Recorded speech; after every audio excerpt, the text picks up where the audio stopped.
Welcome to Off the Grid with Sara Overal, and I am just so excited because my students are here with me this morning, and we just decided to march on over here and get in the room this morning and have a conversation. So we're going to start this morning with a tribute, just a very brief tribute. We have a fallen Dallas police officer that lost his life in the shooting that happened at Home Depot in Northeast Dallas, and his funeral is forthcoming very soon. And then we have his partner that's fighting for her life, and then also the assets protection employee, the civilian, that is also fighting for his life. And it's really rocked Dallas because we've gone through this yet again, and we're going to have a letter that was written by one of our other students that's going to be read here right now. And we're going to just do this as a quiet moment of appreciation for our law enforcement here in the area and across the country.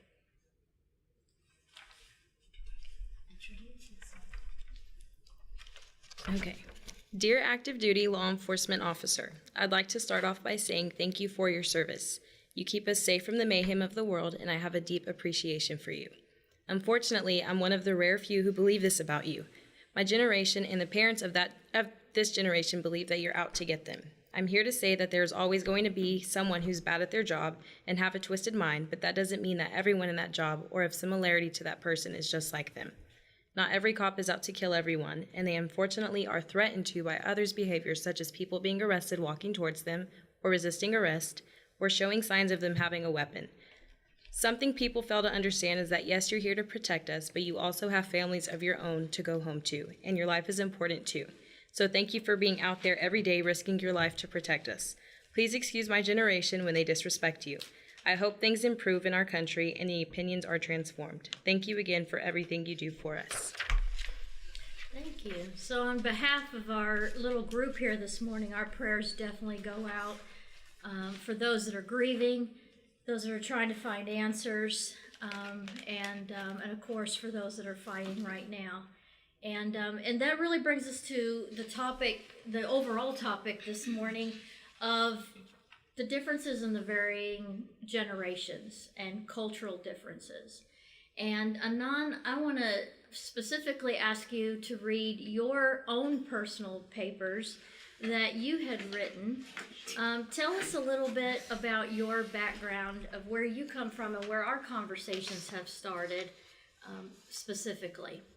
Well, good morning. My name's Anam, and I'm 18 years old, and my family is from Pakistan, and I've actually lived there for 5 years. So I know what it's like to be, part of two different worlds, you could say. And like the culture in my life from both ends has been, densely packed and pretty rich. So I kind of have a unique perspective on what, like, it, I'm finding hard words to say this, but it's like, Well, what I've noticed about you is that you don't have really a line drawn at all.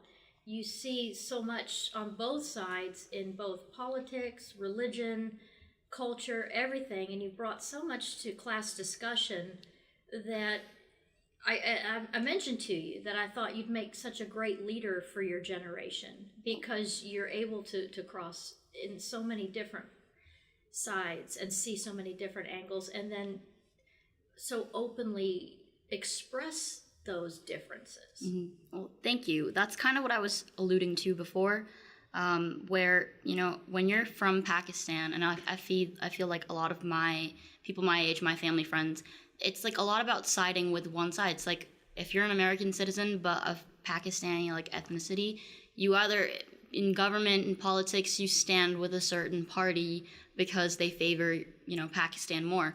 So I feel like as an American I have to understand that some of the changes made here I'm not going to get into it, but gun law and a lot of things like that really doesn't have to do with what party you belong to. It's more about what you feel as a person that, I mean, personally, my parents, like, they're very anti-guns, but, like, I don't see any problem with that because I feel like they're there to, I believe in the Second Amendment, right?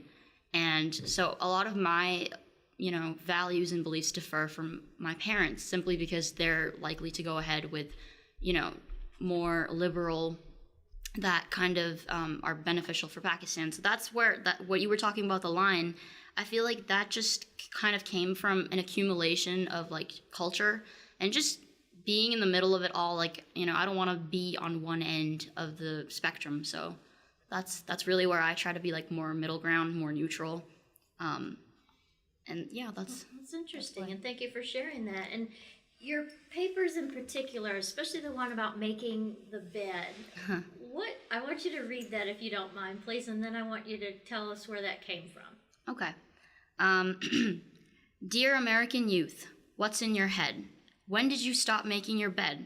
I never believed in zombies till now, mindlessly marching with a frown. In our individual virtual realities, another one, and so many others just keep biting the dust. It hurts to know this is all caused by us. It's the same old story. The newer generation is ruined. We're angry and we're bruised, but aren't we all people too? They learned the hard way. We're learning too. Just a little too fast, faster than our parents. It's getting harder to be innocent. With Google giving so much away, shorter attention spans, and abundance of awareness, we're not learning with age, but with our fingertips. It makes for a scary world. We're just lost and aimless, huddled in our blanket forts. Grown-up kids still, searching for the monsters, except now they're everywhere. What's in our heads? Too much information. We're learning much before our time. It's why we don't make our beds. So what got you to write that? Well, I have kind of a daily argument with my dad about, why don't you make your bed? So that's kind of what I was thinking about right before I sat down to write this. And he's like, you kids, like, you don't do the simplest things. Like, why don't you make your bed? It's discipline, like, to do that. And I understand that it is. But it really, like, his comment was more of a, kind of like, you kids. And, like, that made me think of, like, a lot of different things. Like, it made me think of Scooby-Doo, to be honest. Like, like, at the end, what they say, you meddling kids, So it really got me to thinking about, well, we have so much more to think about than you did. And, I'm 18 going on to 19. And at that age, all you did was hang around with your friends. You don't have to worry about, the law. You didn't even start watching the news until you were like 30 years old. So, my generation, we have so much to talk about, so much to think about, because we have this influx of information at our fingertips, really, because, we're sitting with our phones, all of us, and you can search up, Google anything, and you have the answer. So, like, with our parents, they didn't really know so much about drugs, but just warnings that their parents told them, and they took it at face value, like, okay, you're saying it, you know better. But, like, if our parents say something to us, we just need Google to, like, clarify and to find out that is that the case or not. And so I feel like a lot of us just don't trust our parents anymore. We don't take what they say at face value. We just do our own research. And, like, that made me really think about it all. And that's why I wrote, we're just mindlessly marching with a frown in our individual virtual realities. So that's where that came from. That's excellent. Well, Krishna wants in. So let's get her in. Krishna's a mom. No, stay in. Krishna, come on in. Krishna's a mother. Come on into this conversation here. Want to move her up by the mic? Okay. Tell us a little bit about your background. Thank you, Anand. Yeah. Good morning, everybody. I'm Krishna. I'm mother of 3 children, and 3. Yes. Yeah, 3. The young man says 3. Yes, I am mother of 3 children, and I have an older child who is 14 years old, and just younger. What's your cultural background? Yes, I'm from India, and I've been here in America for the past 10 years. So ever since I'm here, I've been seeing different cultures and different people, and everything is welcoming, and it's very beautiful being here. It's wonderful. Yeah, of course, I just wanted to add a few things into what Anam said. Am I right, Anam? Anam, sorry. Anam. Is that how you say Anam? Anam. Anam. Yeah, Anam. About the parents, like I'm in a place. I'm having my children, and I see how they are growing. But in the past, how we grew, it's different than how it is right now. So when you look back, there were no resources back then, and we didn't have any, facility where we can think more about these things. Now, of course, the technology is a big issue, big help, and also an issue right now. So I see it both ways. There are positives and negatives because of technology. So that's the reason I think generation now should understand the past was lacking resources, and they are less educated or knowledgeable than you are right now. You have resources. That's why you feel you know everything about it, and you can tell or explain the parents because you have the resources. But it doesn't mean that you're supposed to disrespect your parents' knowledge or abilities to tell you something when you're incorrect. They have the rights to correct you and explain you. Of course, the knowledge is with you, but then they are also right. They're trying to protect you and guide you And let me in the say right this way. too. What about the quality of knowledge? We had abundance of knowledge, bound books and libraries, but the fingertip knowledge, is it quality knowledge? We talk about the dumbing down in society. We have an abundance of stimuli Yeah, but readily available, but is it quality knowledge? well, it depends on how you're researching. If you really need the true knowledge, you have to look for the true knowledge. If you go to the false side and you're following false, you're going to the wrong direction. So I believe that, figuring out what is right is really important. Either you're in technology or in your life, you're supposed to be following the right path. And of course, you should have a mentor, and that could be a teacher, your parents, or your elderly person in your life, anybody. There should be a guidance for the children today. And I believe kids are doing really good. They're doing a fantastic job with the technology, but there are downsides more than the benefits here. So we should be acknowledging that as well, in that path. So I have a passage here. I don't know if we have time to read that. Yes, ma'am. Or Go on. Okay, so now I just want to talk about the technology addiction.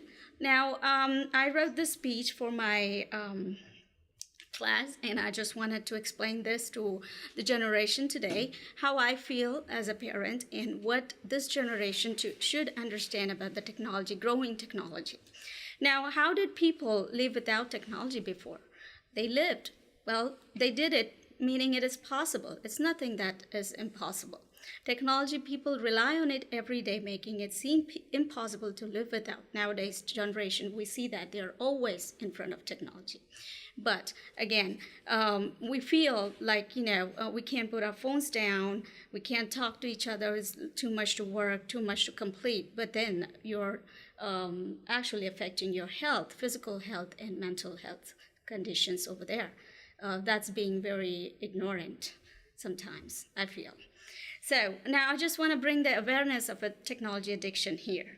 So I've seen the trend of how technology has changed over the years, from dial-up internet days to simply asking Siri. Technology has changed, and it will continue to grow 10 years from now. The problem I'm trying to address is not the growing dependency on technology, but how too much exposure to our handheld devices can have negative impact on us. So, I just want to forecast a few things. Do we really have time to complete? Yeah. Okay. Okay, it's a little lengthy. So I want to focus my speech on effects that technology addiction can have on us and where I stand on this issue and how I think it could be changed a little bit. And I have some opposing arguments for increased usage of technology, and then there are some solutions that we can follow. And what I want to explain is the technology addiction is nothing but a compulsive need to use devices without withdrawal. And now when we look at that, number of smartphone users have increased tremendously from past 6 years ago. Now 2010 and 2015, smartphone users increased rapidly. According to the mobile mindset study done by the security app Lookout, 58% of smartphone users don't go 1 hour without checking their mobile devices. It has been increasing addiction.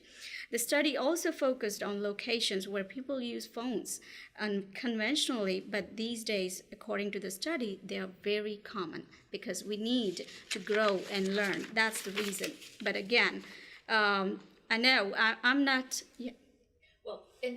Well, we're gonna actually transition because you've got a great point here. We are actually going to transition to Quincy too because he's got a role in this conversation here, which is a really good tie-in. And you bring up a great point. See, I study cyber, the dimension of cyber, and that's another important point. Is a lot of people talk about this addiction to the cell phone, and that's a conversation that we can take at a later time as well. That people think that we're addicted to this box we clutch in our hands. It's the cyber networks. It's these limitless pathways that take us on these journeys of who knows where, right? Yes. And that is a real frightening thing, especially in words like radicalization, things like that. And you're really, really onto something here, and it's a very, very big concern. Definitely. Yes, I see and that. I appreciate you bringing that up. Yeah, I think the generation today should acknowledge this coming problem, which is going to cause physically and mentally to many side effects to them. Right. And just like the transportation revolution, the communications revolution, all these revolutions, we're right now in the throes of an informations revolution. And that's correct. It's a big deal. But yeah, and we'll talk a little bit more too. And I thank you so much because that's a very, very important topic. Yeah, of course. Yeah. Well, there were some solutions that they can follow. But do you think we can? Well, cover we might that be able to come back to that in a little bit because we've got a little bit of a limited time memory space on the recording. Okay. But we will definitely. All right. Thank you. Quincy, come on up here. Get up here, Quincy. What I want to talk about Quincy is Quincy works all night long with in the area of mental health, and you can talk a little bit about your job.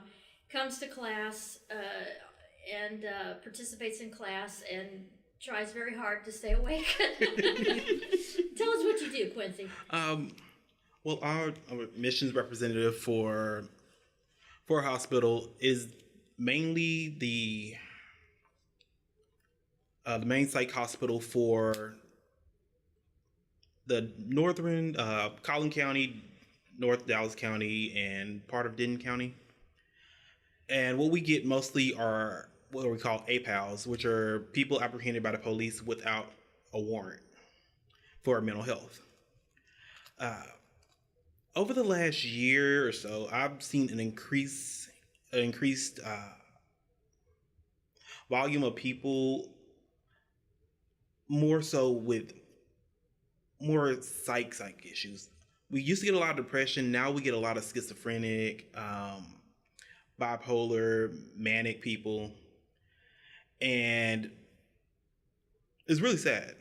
And a lot of them are not insured, not funded. And right now in the Dallas County area, we have like these two programs called like NIFPA and the other one is Life Path Systems, which are mental health systems that try to fund the patients and try to find them somewhere to get treatment at. But we have a system that's failing us right now because a lot of times we're not able to find a place for the patients. And at our hospital, they stopped being able to put the patients on the floor. We just have this little small box area that holds about 7 patients. that we keep them in up to 72 hours. And it's really tragic because they're not getting any treatment. They don't have a shower. They're sleeping on like mats on the floor. It's like really inhumane. And it's really, really frustrating to me. We've all been trying to figure out what a better solution is to it, but it's just, there's no money. There's no funding for it. Like, mental health funding has been cut dramatically in the last 2 to 3 years, and you can really tell the difference of what's going on. I asked you, I think it was this morning, I said, I'm not sure the wording, but I said, have you seen an increase in the amount of patients? And what was your answer? It was something like, no, I've seen an increase in severity Yes. of the ailments. Is that what you said? Something Yes. like that? Yeah. Can you explain that? Like I said, a couple of years ago, it was more just, people depressed. We got a lot of postpartum patients, elderly patients. It's just, dealing with a little depression, suicidal thoughts, passing. Now we're getting in a lot of schizophrenia patients. Some of it's drug induced. Some of it's just hereditary. We're getting in a lot more aggressive patients. Just the other day, we had a patient tried to break out, and he literally took a computer and threw it through the glass door. It didn't break, but it's really scary. To depression, A lot of schizophrenia, mania. They don't even know where they're at. Honestly, how do they think though? Like when they're there? A lot of people don't even know they're in this world. Honestly, I was trying to have a conversation with a lady last night, and she told me she was in Mexico, and So is there a theory on why the shift? Is this a cultural issue? Is this a cultural change? Is this what we're seeing? Is there any theories about why you're seeing a change?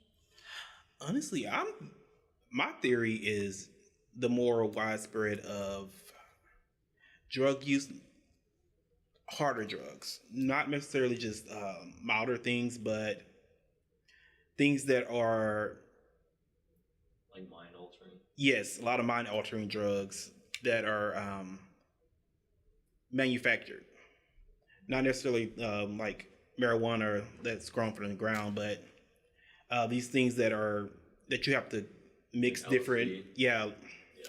Just say it. Like, Does anybody want to add in? Do you think it's partly where it's coming from? I Like think, the source? I think it's just like, Come on in, man. what's this one? Do you have some expertise in this band that we need to know? No, He's like, I hey, just- I know about this. I did my study last semester in English. Like we just had one topic the whole time. I did medical marijuana, and like I just read like different articles about it and like the severity of them, and they definitely have said like these drugs, they're just throwing in any chemical they can find just to mess these people up. Like their like chemical imbalances are thrown completely off. So it's not to increase the amount they can sell It's and make to- the quantity bigger. It's to actually mess with It's to make it people. addicting, and then to mess with the people at the same time. What's that? I said so you keep like buying because like it's addicting. Because then they need it now to survive. Because it took something away that they had once, but they only have it whenever the drug comes out. Wow, wow. And then you were going to say something earlier about there was an issue about medical use because you had a family member that had an issue. Yes. Yeah, what was that? I have a family member who has static encephalopathy along with a number of other medical fragilities. And so she does take CBD oil. She does live here in Texas.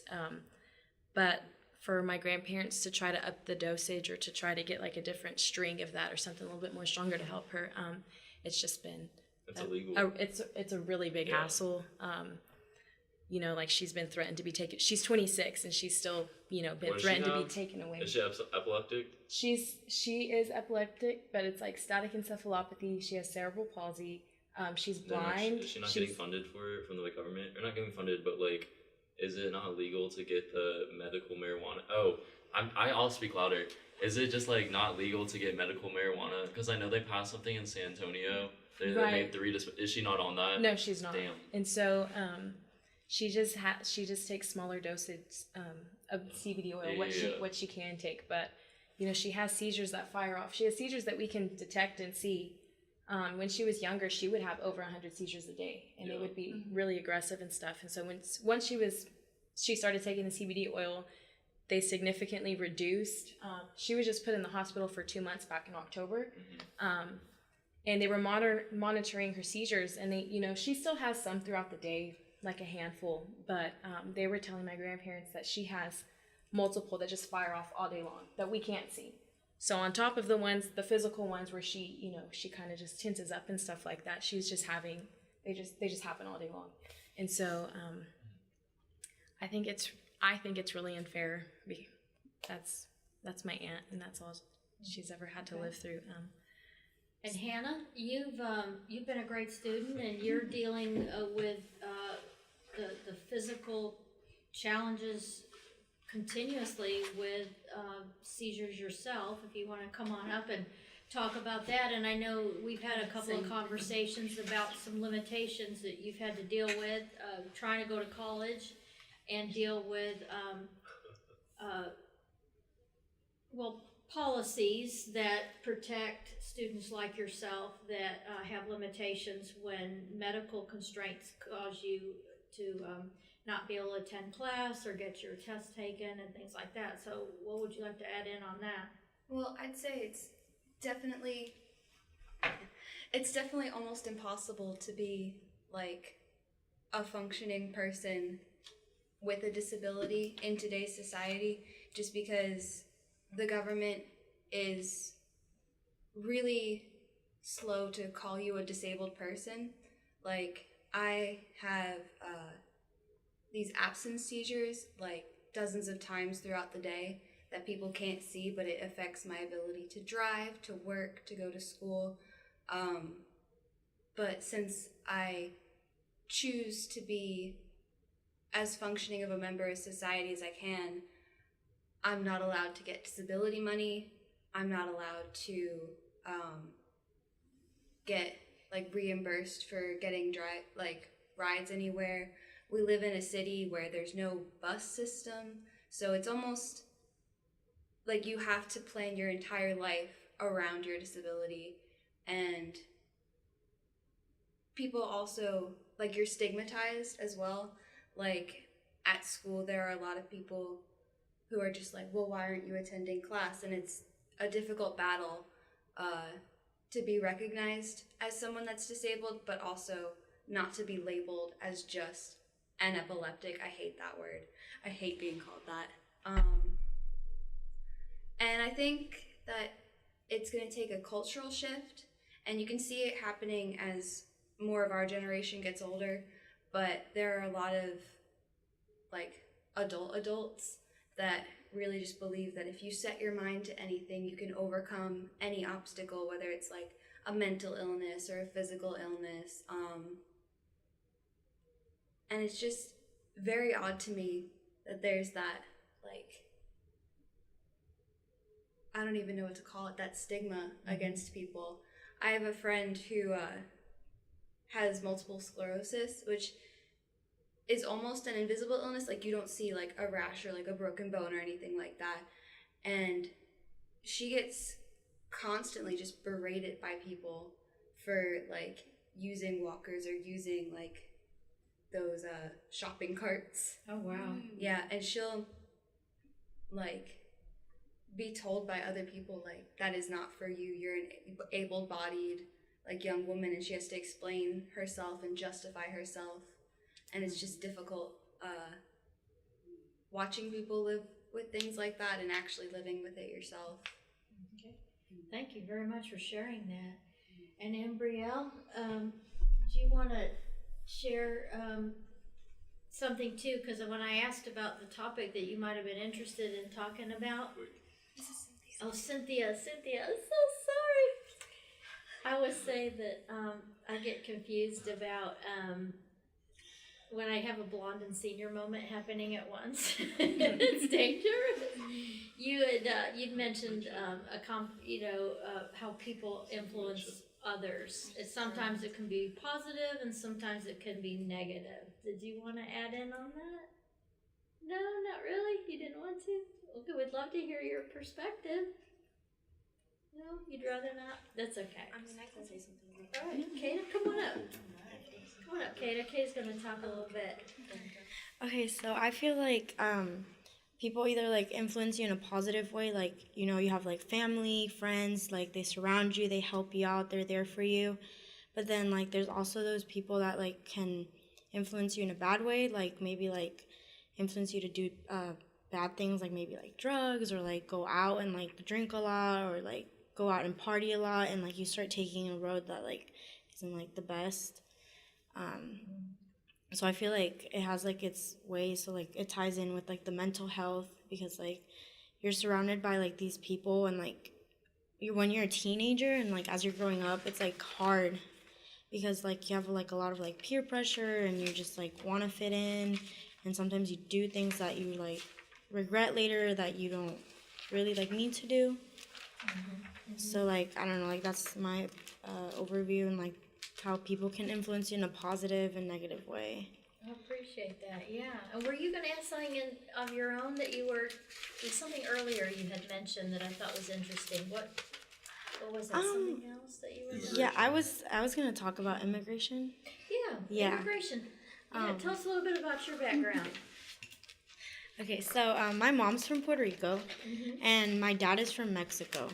So I mean, I've seen, like, he obviously he's a citizen and stuff.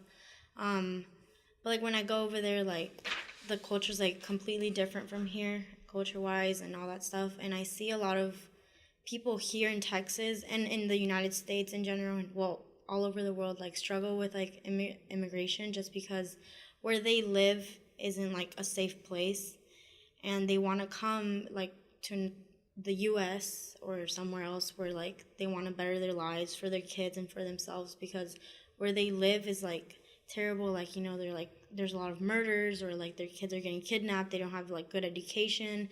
Their government is economically like a disaster. Like it's bad. It's poor. And so like a lot of the families that come here like just are looking for a better life, but then there's also like restrictions with the government, and it's like a long process to like become a citizen, just because like it has so many like restrictions, and you have to pass the test, and even if you want to become a citizen, like it's just a long process, and like sometimes it could just take years and years. And what would you like to see done? I would just like to maybe speed up the process. And I know that you can't take every single person because it's not good either.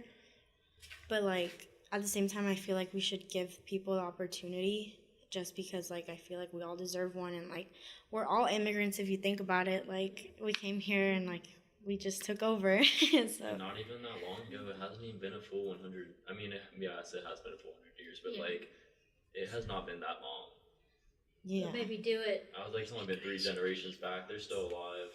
Like some Maybe of them. do it in a careful manner and a methodical manner to keep people safe, because we still have those wolves in sheep. As I study national security, we still have the wolves in sheep's clothing that hide among the good folks. And I'm a child of immigrants too, from Britain. So they hide among the good folks and intend harm, and it's a weeding process to make sure everybody, including great people that come from other lands, are safe as well. So I think that's the process that's get that together. So that's a great point, and thank you for that add-in. I appreciate that. And Van, you were on fire. You're like, can we talk about the Second Amendment? Can we? Come on up, Van. Second Amendment, what's up?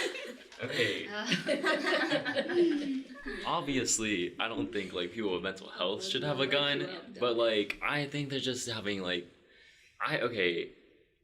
the whole AR-15 thing. I'm fine with it.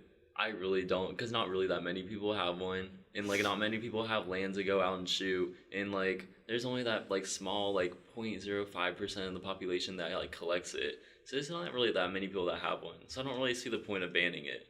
But like I do understand it is a highly deadly weapon, but like at the same time we just need more restrictions on. It's just hard to like monitor mental health because everyone has it. Like sadly enough, everyone that uses social media has it.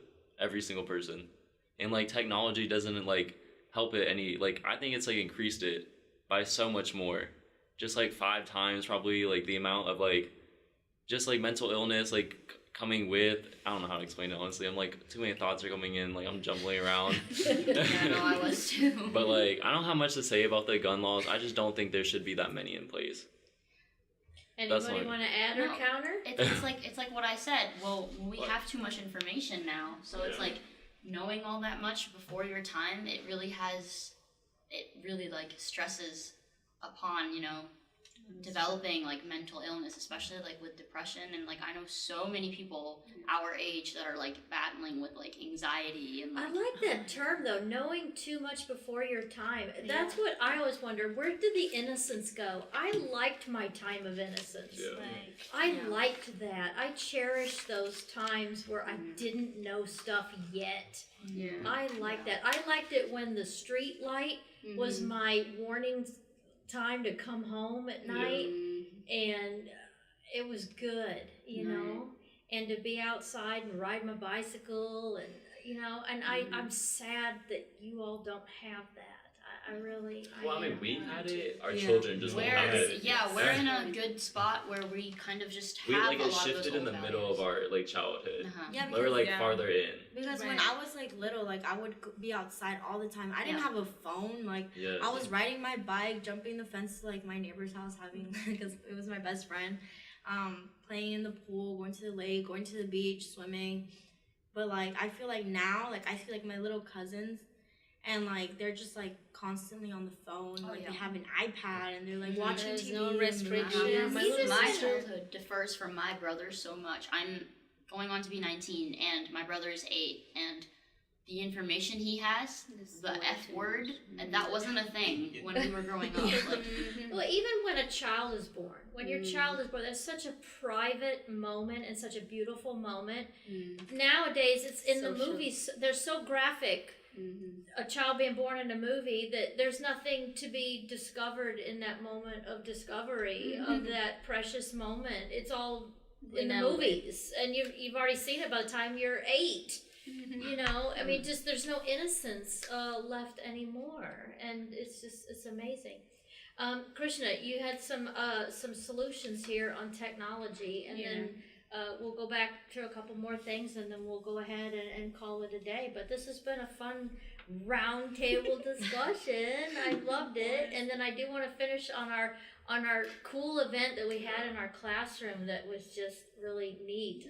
That we don't have Tamika and Marcus with us, but I wanted to talk about that before we go too.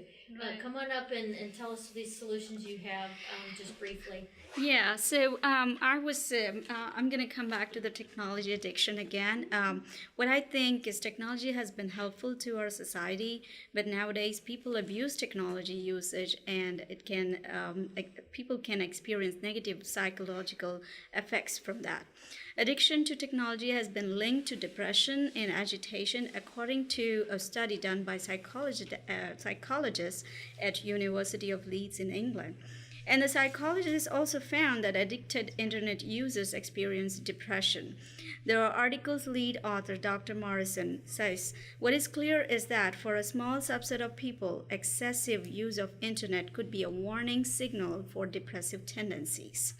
And also now individuals part of study shows lack of concentration and agitated movements.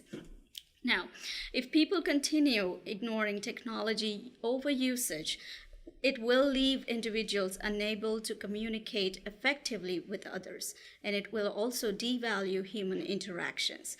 I think people should be educated more fully about all of the possible effects, both mentally and physically. So this generation really needs to understand that technology is taking us to a different world. And technology is our future, we know that, but there are solutions for our problems faced because of this overusage of technology. We should try some of these solutions to overcome the problem of technology addictions. Now let's start making an effort to not to look down to our phones so often, actually talk to each other more often. It is important to explore this issue more thoroughly in therapy, and also trying to find other methods of entertainment and relaxation is also essential. Now, we can restrict or limit engagement with electronic devices, and also we can have an electronic free day every week.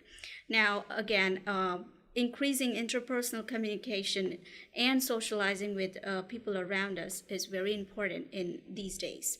Now, there are definitely pros and cons to most things in our life, and I think technology is no exception. But again, as I said, I think there are more downsides than benefits to this addiction, and technology has redefined what it means to communicate. Reduce this addiction, decrease amount of times we check our phones.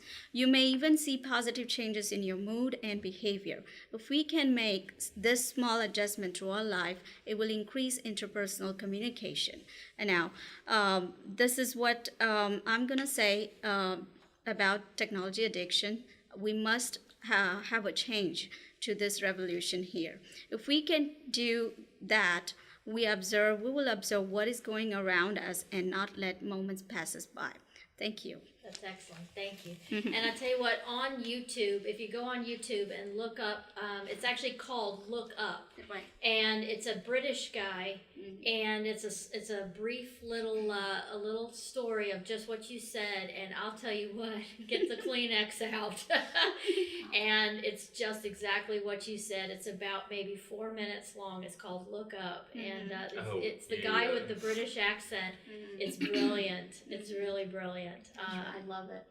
And any other particular topics before we finish with our Can I add?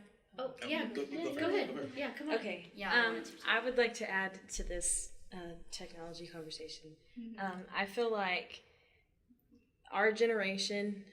I'm 19. We're all just around the same age, Right. so I feel like we're being blamed for this, or we're getting the bad rap for the increase of technology or all these other things that are happening, and we're desensitized, which I do agree with to some extent. But I feel like a lot of this argument should really be thrown at the parents, because I feel like we're getting this bad rap, even though the parents of today, like I have a 9-year-old sister, 4-year-old sister, and they're completely hooked. And my parents they let them with us. Oh yeah. Right. And I didn't have the option to do that. I'm only 19, but like she said, I was outside until the sun set just because I had to be, because I didn't have an option. I understand, like I can agree and see how it affects us negatively, technology. I also think there's a huge upside to it though. It's networking, just like your careers. I feel like it brings a lot of people together like that. You follow influencers, you just anything like that, and these people, we fly across the nation to go to seminars to interact with these people, or we just broaden our horizons. We meet different people that we would have never met or connect with, and Well said. there's definitely downsides to it. Like my parents are always on me and my 16-year-old sister about being on our phones. Me, I'm just always on it for music, so I always have my phone with me, or I'm looking up stuff that pops in my head all day because I just think of random stuff, so I'm like, oh, okay.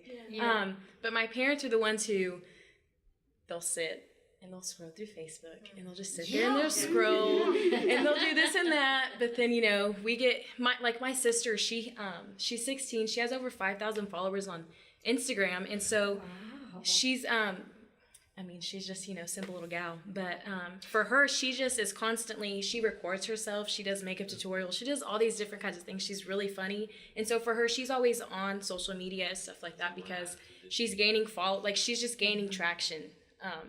Because there's people who have thousands of followers and they get paid just to post things or, you know, to advertise for companies, stuff like that. So for my sister, she's 16 and she sees it as a business venture to be able to, I'm going to record myself, or I'm going to take 2 hours out of my day to record myself and edit and to post things and to follow people. Is she cautious in a and security way? Because that's a scary world out there. Like, what do you mean? Well, just her Like the- security, like privacy. who's following Hacking her? or- Where does she cautious and Oh, yeah. okay? Yeah, and I think my dad's a little bit more supportive of that.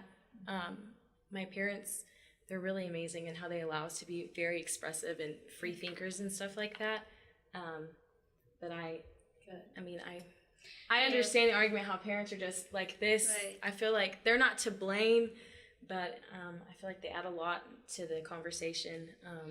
Yeah, I mean, my message is for everybody, not Right. just for new generation, because we see adults doing too much Right. on the technology. And this message is for everybody, that you should be aware of this technology. And that's Right. partly to blame for some of the breakdown of the American yeah. family. Some of the parents that our Definitely. generation are I'm so just tied saying. into it. Right. The kids are unattended to, you know. Definitely. And So- as a family member, like as a mother, I see 5 members in the house taking each technology, sitting in 5 corners, and no communication. It is so sad. It is. It is so sad that you don't communicate. You don't say hello, hi, nothing. Do you know and what you're my just- students tell me they dislike the most in their homes? If they had one of the biggest complaints to say is when their parents text them to tell them that dinner's ready or Ready? something. Yeah, that's so They- sad. That's their biggest complaint in their homes. This is coming from your age. Big Right. generation, yeah. And we can see that because they're just as encaptured in all of this as we are. Yeah. I feel like for us, we know how to maneuver around it a lot quicker than the older generation. So it's kind of, it comes and it goes. It's like it's boring, or we've already done this, and that Yeah, on well, today. Yeah, that has to do with age because Right. I think, I was about 13 when I got my first phone, and like my mom can't say the same.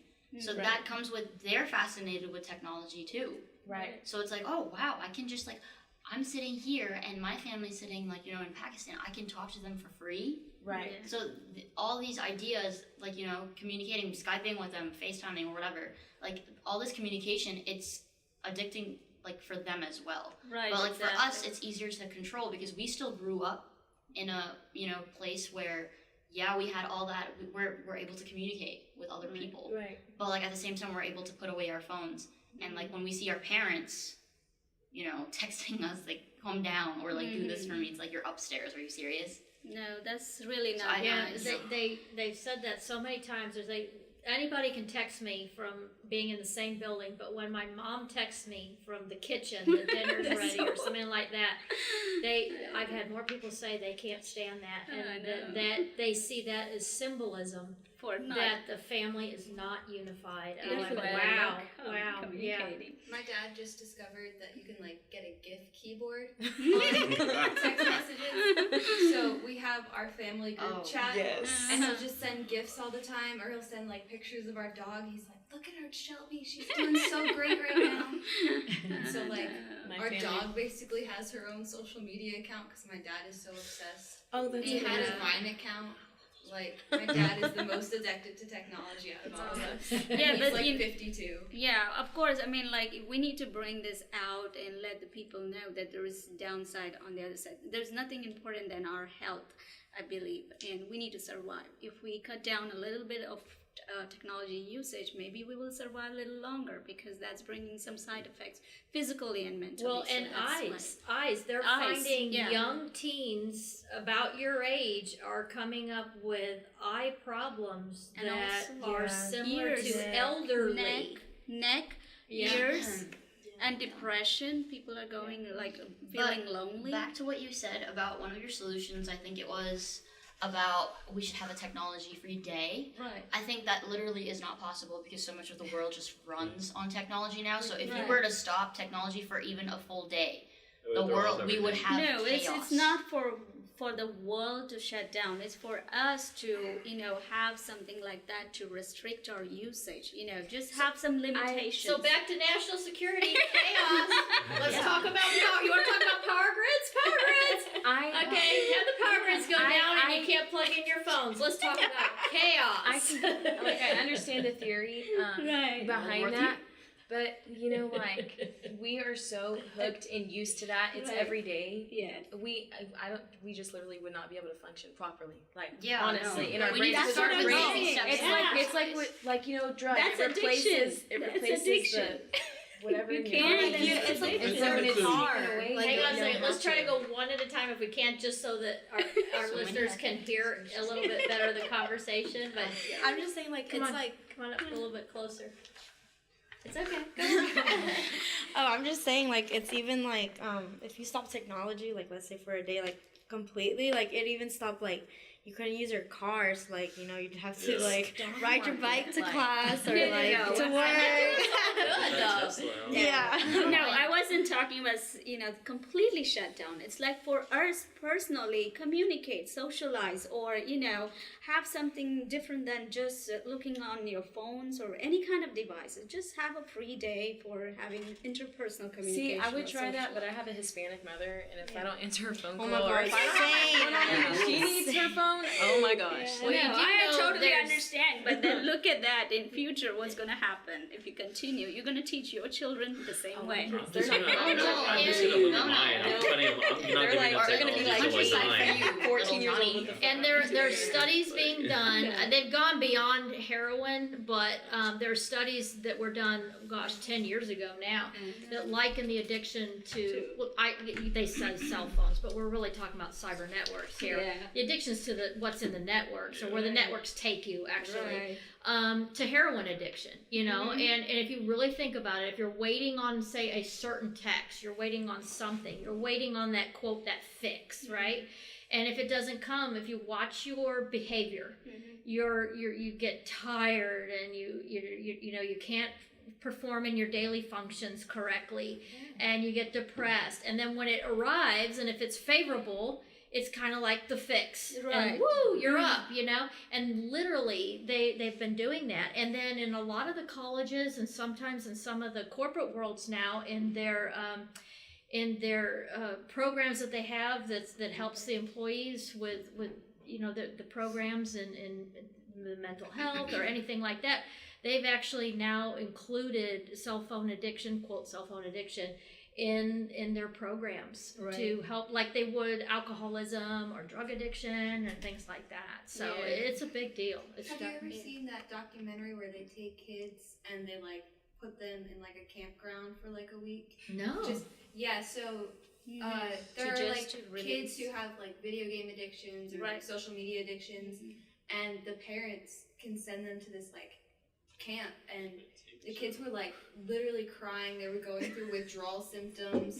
They were angry. They were hitting people, kids that were just normal people, and they turned into basically addicts that were And trying I'm to get their hearing fix from people. I'm hearing of some children that are in middle school, well, not maybe middle school age, but elementary school age, that are actually literally pooping their pants because they can't put down the and gaming go, controller. They feel the sensation that they need to go to the restroom. They're There so you go. addicted they can't put down the controller to get to the restroom. I know. And they will literally use the restroom in their pants and continue playing.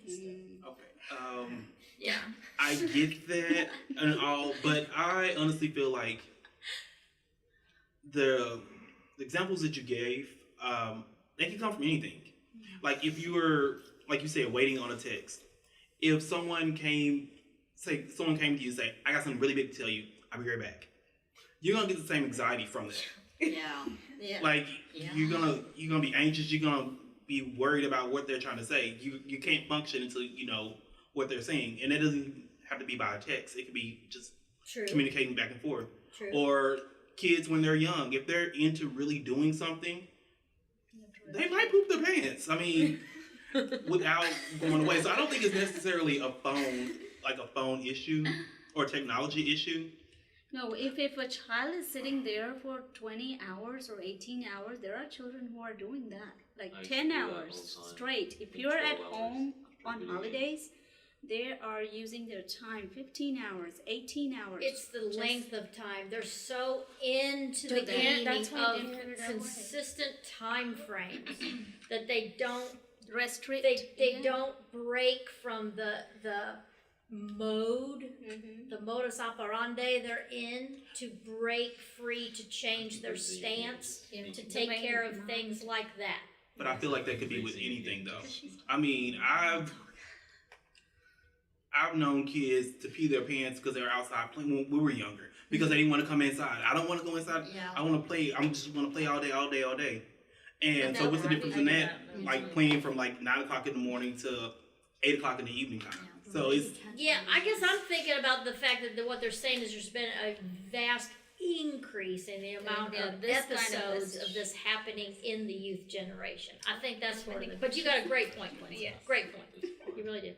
There was this story that I saw on Snapchat because like they put like little news stuff, and there was this teenager who was playing video games. He was playing Fortnite, which is a new game, and he was talking about like it became a report because like there was a tornado going on, and he was playing Fortnite, and he was like he looked outside and he saw that houses were going away with the tornado. He was like, oh, it's okay, like I'll be fine, and he kept playing Fortnite until like he was playing, and then like the power went out.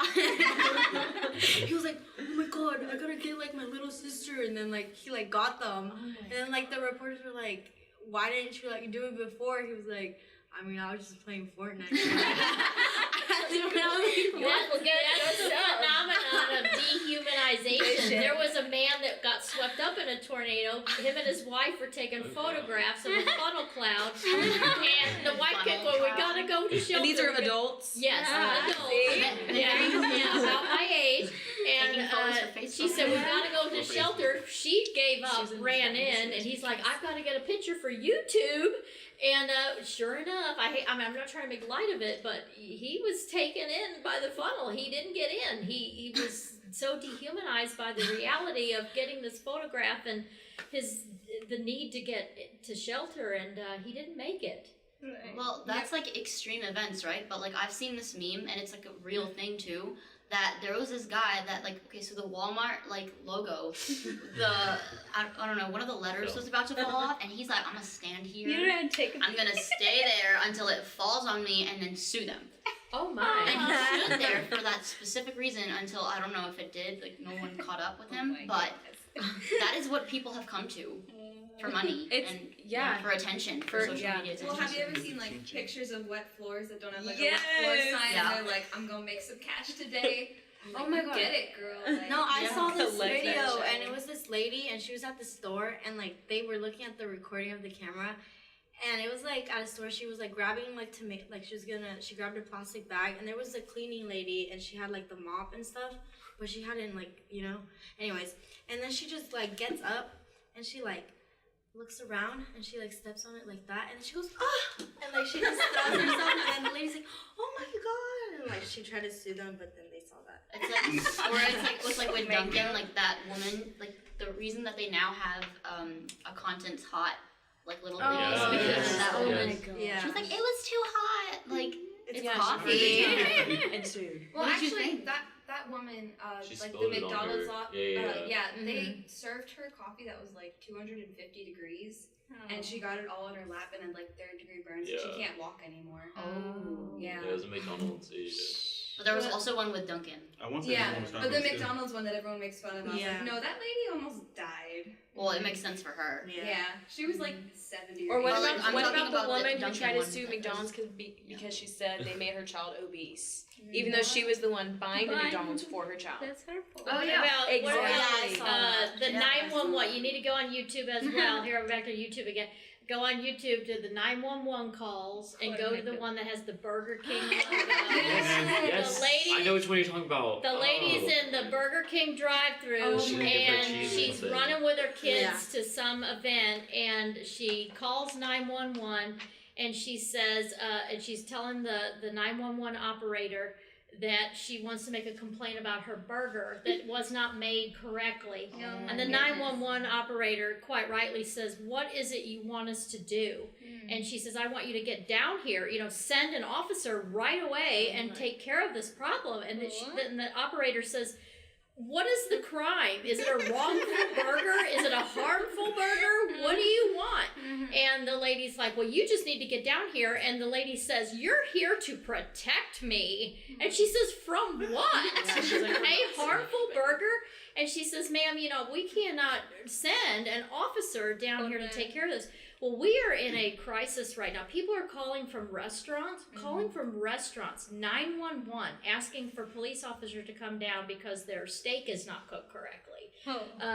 There was a case in Texas. A woman calls 911 and asks for somebody to bring her a pack of smokes to her residence. Yeah. So something is gone awry here. We're ambushing our police. I mean, what is going on? I don't know, but it's a terrible crisis, and I mean, we're burying another one of our own in our own back, you know, in our own area here. This is our neighborhood. This is our town. D-town is our town, and these are our loves, and it's happening again, and it's just something's really wrong. But anyway, you know, this has just been great, and I just wanted to end because we've got to close it down. Our recording space here is a little limited because I didn't go and purchase my external hard drive yet. But anyway, I wanted to end with this. First of all, thank you for joining me today. You guys have been spectacular. We meet. Well, this is a 1 day a weeker class, so we're together from 8:30 to 12:20, and we do take multiple breaks, but it's still a long day. Everybody's obviously, I think listeners can tell, you're all working, you're all going to school. You know, like Quincy, for one, you work all through the night. Anybody else working all through the night? I mean, I work all through the day. My 4:30 a.m. shifts. Okay, you've got the 4:30 a.m. shift. I've You got got 50-hour two work jobs. weeks. For 50-hour work weeks, you got kids at home. And, I mean, just I work too. Yeah, so there's stuff going on. Everybody's tired, and but this has been I've taught for 26 years now, and there's just been a special sort of coming together of this group. We've just had, I think, a remarkable rapport, mainly all of you as far as cohorts to each other. And one remarkable story that, and we don't have either of them with us today, but I do want to remark about it.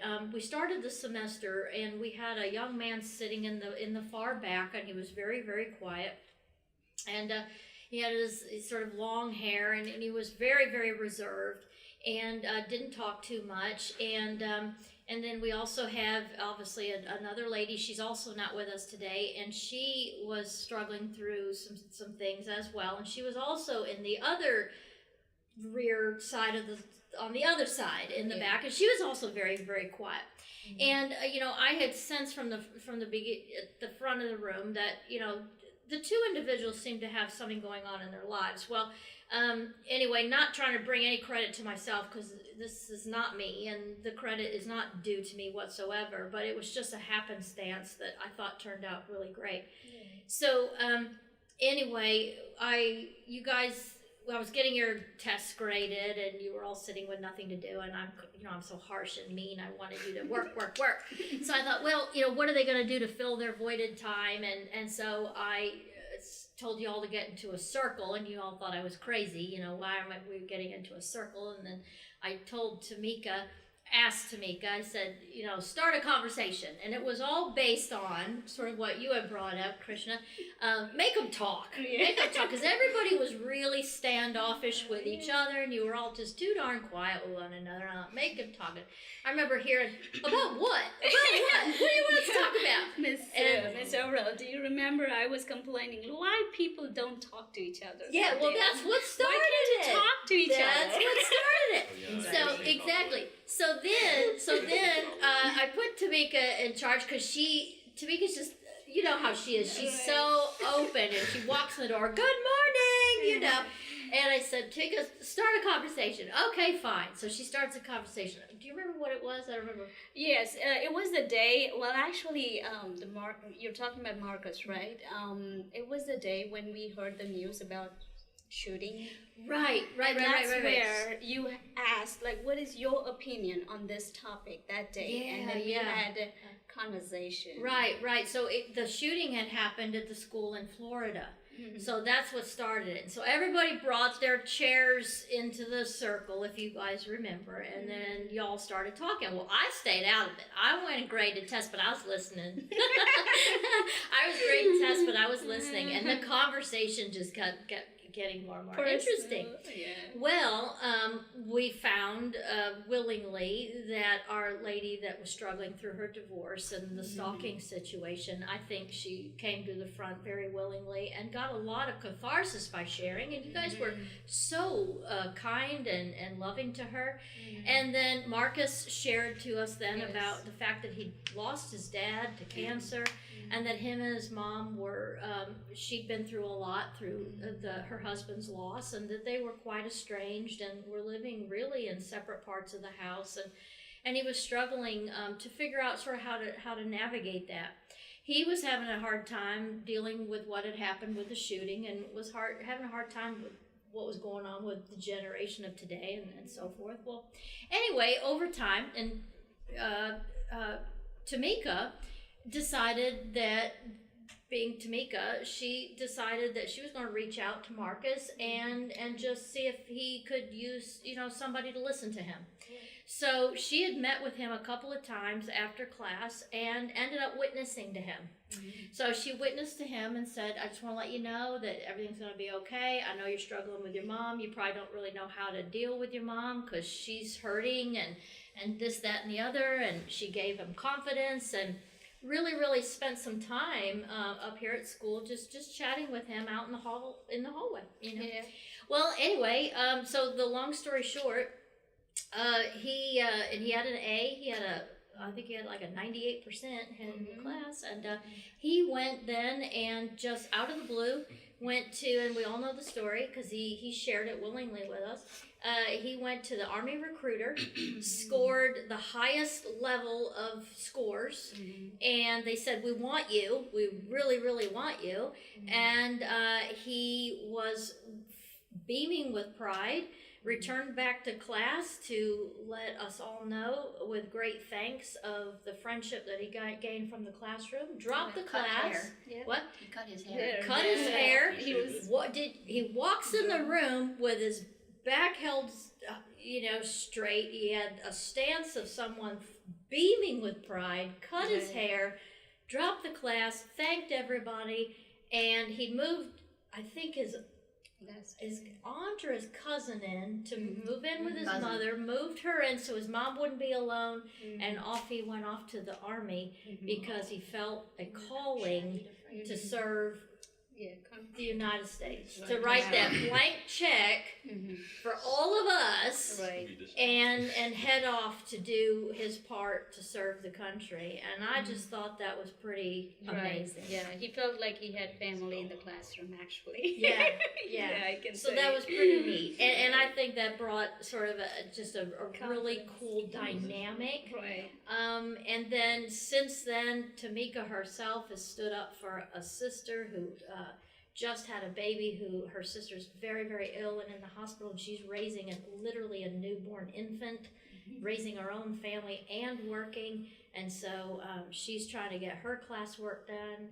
And so everybody's got a story, And that's another reason for coming here, is that I think trying to also show that our classrooms are not just, there's a teacher at a podium, and then there's, quote, people at a desk or at a table with homework to do. I think we've proven that all of us are people, and we all can learn from one another, and that there's a lot to be gained from everybody's input in some form or fashion, and that you all need, I think, an engagement with each other per classroom, because look what you've done for each other as cohorts. You've done an amazing job with each other. Yeah, I just wanted to remind, the other day when we were having conversation, there was a teenager, like Jenny. She was saying that I was looking for a job and I was needing someone to help me at home, just with the kids and stuff. And then we, had she's been helping me. So that worked out very well. So that came out of the communication. Oh, that's right. That's right. She did. She needed a job, and you needed help at home, and you ended up meeting each other. Yeah. So, and I just stayed out of all of it and just sort of kind of noticed on the sidelines all of this. I thought, wow, y'all like the Breakfast Club or something. I don't know what's going on there, but you're all wonderful, and I'm just blessed and happy to know you all. So, but we've got to go back to the classroom and review for an exam coming up. Can we take a break? But anybody else want to share or add anything before we sign off today? Adios, my name's Van Carmine. Oh. I think y'all are all really cool. Yeah. Thank you. We I want know to I plug am. our Instagrams or anything. Maybe not. We want to keep some of that private. So yeah. But anyway, thank you. And again, on behalf of our group here, we want to again say our prayers to our Dallas fallen and his family, and to those two fighting, and all of their brothers and sisters in blue and red, our firefighters and our police that are yet again standing for another funeral. And we have way too many happening. And God bless you all. Thank you so much. Thank you.